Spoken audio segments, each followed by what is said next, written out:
What's the difference between Pompano and Fort Lauderdale? I mean, they're both right there on the beach, they're both on the water, so they should be pretty similar, right?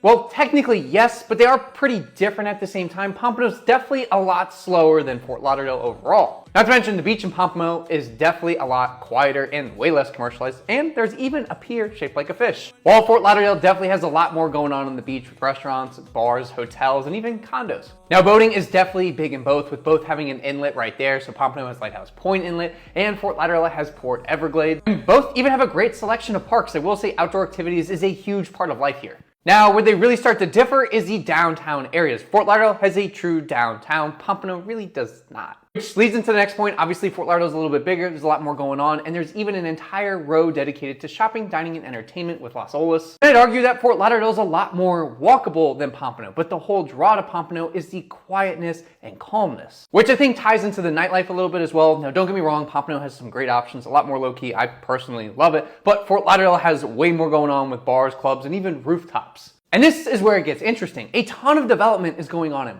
both. Pompano is bringing the Ritz-Carlton, the Waldorf Astoria, the W Hotel and Residences, and even an Armani Casa Residences. While Fort Lauderdale is doing the same, bringing the Stage Residences, the Pier 66 Residences, Celine, Viceroy, St. Regis, Bahia Mar, Umbel, Andare, Six and Rio. All right, you get it, a ton of projects. And this is where I get bullish on Pompano, because right now the median sales price in Fort Lauderdale is $525,000. Meanwhile, in Pompano, it's only $380,000. And it gets even better. If you want a waterfront single-family home, right now in Fort Lauderdale, the average price point's right around $2.8 million.